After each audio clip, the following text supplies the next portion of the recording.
কি অবস্থা হয়েছে কুটিরে? এ তো একদমই পুড়ে গেছে গো। তোমরা ঠিক আছো তো? আমরা ঠিক আছি গোলক ভাইয়া, মায়ের কৃপায় আমরা প্রায় মরতে মরতে বেঁচে গেছি। রামপ্রসাদ, রামপ্রসাদ, রামপ্রসাদ, রামপ্রসাদ, এই তো তোমরা ঠিক আছো তো? আমি ভাবলাম আমি বুঝি কিছু ঠিক করতে পারলাম না। বুঝলাম না, কিছু করতে মানে কি পারবে তুমি? এই আমার জন্য তোমাদের এই মাথা কথার ঠাইটা পুরো ছাই হয়ে গেছে। কেন করলাম আমি এটা? আপনি কাঁদছেন কেন? হরিদাস, আমার ক্ষমা করে দাও ঠাকুর। আমি পাপ করেছিলাম ঠাকুর, পাপের শাস্তি পেয়েছি ঠাকুর। আমি আমার ভুল বুঝতে পেরেছি ঠাকুর। তুমি যে কি বলছো আমি তো কিছুই বুঝতে পারছি না। এতদিন আজুড়ে দাও ওই শ্রীমন্ত ঘোষের সাথে মিলে আমি তোমার অনেক অনেক ক্ষতি করার চেষ্টা করেছি ঠাকুর, অনেক। তুমি আমার শাস্তি দাও ঠাকুর, তুমি আমার শাস্তি দাও। আমি মাথা বেঁধে নেব। মানে রামপ্রসাদের কুটিরে তুই আগুন লাগিয়েছিস? আমার মন ছায় দেয়নি, ওই শ্রীমন্ত ঘোষের কথা শুনে আমি পাপ কাজ করেছি ঠাকুর। আমার ক্ষমা করে দাও ঠাকুর, আমার ক্ষমা। হরিদাস, তোর এত বড় সাহস, তুই রামপ্রসাদের কুটিরে আগুন লাগাস? মার ওকে, মার! ওঠো। হরিদাস অনুতপ্ত, নিজের ভুল বুঝতে পেরে ও নিজেই ছুটে এসেছে আমার কাছে ক্ষমা চাইতে। ওকে কিছু বলো না তোমরা। তা বলে ওকে শাস্তি দেবে না তুমি? না, আমি না কাউকে শাস্তি দিতে পারি আর না কাউকে বরদান দিতে পারি। যে পারে সে দেবে। তাছাড়া হরিদাসের চৈতন্য ঘটায় ওর সমস্ত দোষ কেটে গেছে গোলক ভাইয়া। আশা করি এরপর থেকে তুমি আর দিকভ্রষ্ট হবে না। ঠাকুর, আমার চোখ খুলে গেছে ঠাকুর, আমার চোখ খুলে গেছে। আমি মায়ের নামে দিব্যি দিয়ে বলছি ঠাকুর, আর কখনো আমি পাপ চিন্তা করবো না, কারণ কখনো ক্ষতি করবো না ঠাকুর। দেখো কি করছো?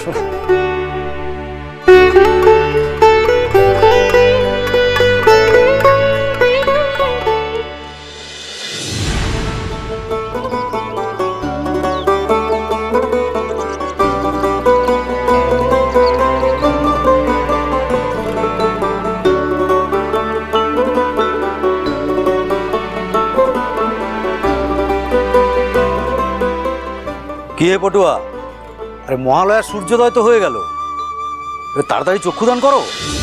আগে হ্যাঁ করতে বসে করছি।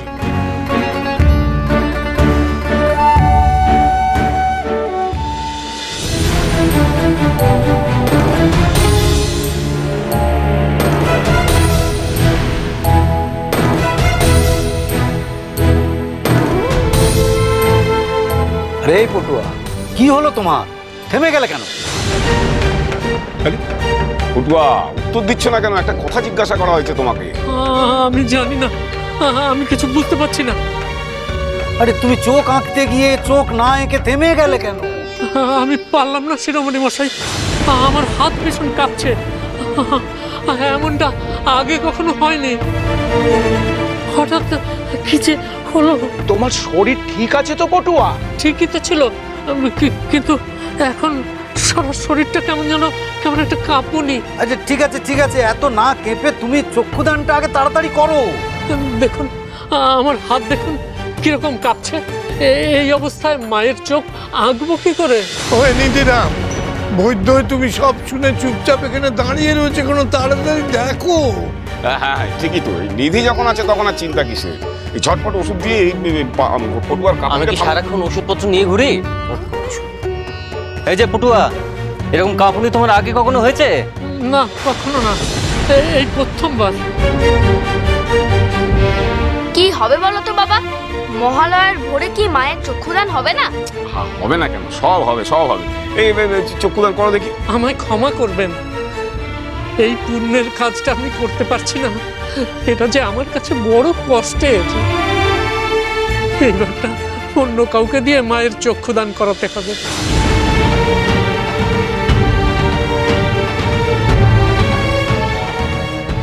অকর্মার ঠিকই সব। আচ্ছা শ্রীমন্ত, অসুস্থ মানুষটাকে খামোখা গালমন্দ করে কিছু সমস্যার সমাধান হবে?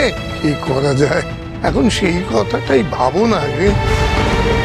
তাহলে এক কাজ করা যায়, দক্ষিণ পাড়া থেকে অনন্তপালকে ডেকে আনা যায় নাকি?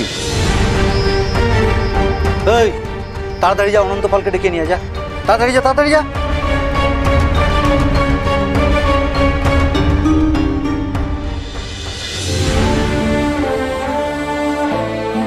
জয় মা।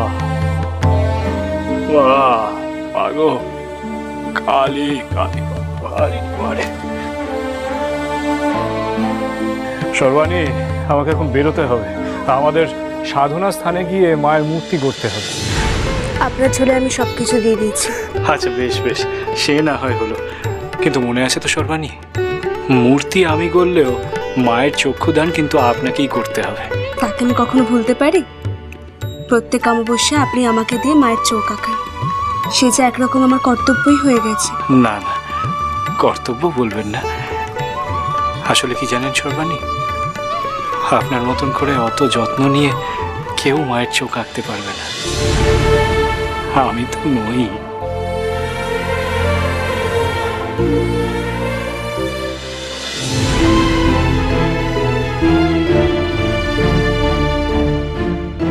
এই তো এসো এসো এসো অনন্ত, তোমার জন্যই আমরা অপেক্ষা করছিলাম। আরে কি ব্যাপার, আমাকে ভেবে টেনে নিয়ে আসার মানে কি? কিছুতেই আসতে চাইছিল না। আরে সামনে পুজো, আমার হাতে অনেক কাজ, অমন ডাকলে আসা সম্ভব নাকি? আরে তুমি শিল্পী মানুষ, তোমার তো এইভাবে মেজাজ হারানো চলে না, তাই না? আমরা নেহাতি বিপদে পড়েছি বলেই তোমাকে একটা জরুরি তলব করা হয়েছে। কি বিপদ? দেখো পটুয়ার হালটা দেখো। ওর কি হয়েছে? প্রথমে কাঁপুনি শুরু হলো, এখন তো গায়েতে বেশ জ্বর রয়েছে, কিন্তু কি কারণে যে জ্বরটা বাঁধালো তার আমার মাথা মধ্যে কিছু ঢুকছে না। পটুয়া পারবে না অনন্ত, তাই এবছরে মায়ের চক্ষুদান তোমাকেই করতে হবে। নাও নাও, লেগে পড়ো, অনেক দেরি হয়ে গেছে। তা এই কথাটা তো আগে বললেই হতো। আরে ওদের কথা ছাড়ো, ওদের ডেকে আনতে বললে পরে ওরা ধরে আনে। তুমি ওসব ছাড়ো তো, তুমি রং তুলি নাও, এই শুভ সময় পেরিয়ে যাচ্ছে। নাও নাও, এসো, কোনো কথা নয়, শুরু করো নাও।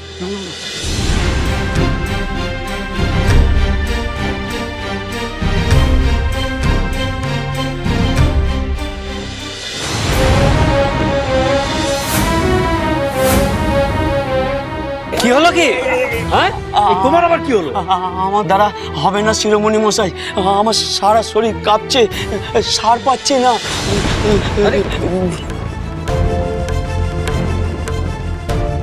এ তো যেই মায়ের চোখ আঁকতে যাচ্ছে তারই এমন হচ্ছে। মহা জ্বালা হলো, এই সময় তো আর আশেপাশে কোথাও পটুয়া পাওয়া যাবে বলে মনে হচ্ছে না। তাহলে মায়ের চক্ষুদান হবে কি করে? অনর্থ, অনর্থ, এগুলো ঘোর অনর্থের সংকেত। তোমাদের পাপের জন্য মায়ের রোষণলে পড়েছ তোমরা। এই সব কিছুতে আপনি মায়ের রোষ টেনে আনবেন না তো। কোথায় আশ্চর্য, তোমরা এখনো নিজেদের ভুলটা বুঝতে পারছো না। আপনি সকলের ভুলটা না দেখে একটা সুরাহা বলুন, সুরাহা। আমি বলবো? বল বাবা।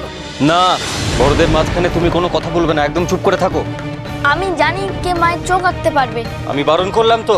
দাঁড়াও, ও কার কথা বলতে চাইছে শুনতে দাও না আমাদের। বলো বাবা, কে পারবে মায়ের চক্ষু দান করতে? মেচকা। রামপ্রসাদ?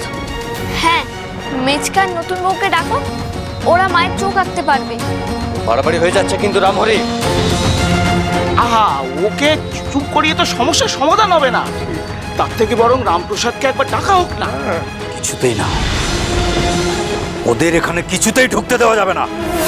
বেশ, তাহলে ওদের ঢুকতে দিও না। চোখ কে আঁকবে? মায়ের চোখ কে আঁকবে শ্রীমন্ত? তাহলে পুজো হবে কি করে? মায়ের মূর্তি প্রস্তুত না হলে?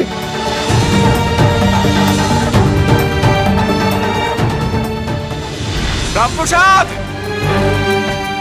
কে? কি গোলক ভাইয়া, তুমি হরিদাস কি হয়েছে, তোমরা এমন হাঁপাচ্ছ কেন? আরে সে এক চিত্তি রয়েছে, তুমি আর ভোটান আমাদের সাথে তাড়াতাড়ি চলো। কিন্তু আমি তো এখন সাধনার উদ্দেশ্যে যাচ্ছি।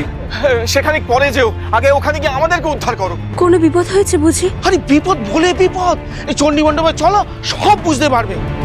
তুমি বোধহয় ভুলে যাচ্ছ গোলক ভাইয়া যে আমাদেরকে এক ঘরে করা হয়েছে। আমরা যদি এখন ওই গ্রামের মধ্যে ঢুকে চণ্ডী মণ্ডপে যাই আর সে কথা যদি শ্রীমন্ত বসাইরে জানতে পারেন, সেই নিয়ে আবার এক অশান্তি। আর ওনারা সবাই ওখানে রয়েছেন, আর গুরুদেবও আছেন। উনি আমাদেরকে বলেছেন তোমাদেরকে ডেকে নিয়ে যেতে। গুরুদেব আছেন? হ্যাঁ, দেরি করো না, চলো তো আমাদের সাথে। না না, মানে দাঁড়াও, গুরুদেব যখন যেতে বলেছেন তাহলে নিশ্চয়ই গুরুতর কিছু হয়েছে। কি হয়েছে সেটা আমাকে বলবে তো, নাহলে আমি যাবো কেমন করে? আরে আরে ওখানে গেলে তুমি সবকিছু জানতে পারবে। আগে চলো। শোনো, এক মুহূর্ত আর দেরি করে সময় নষ্ট করো না, তুমি চলো। ও টান, ও টান, তুমি চলো তো, চলো চলো চলো চলো।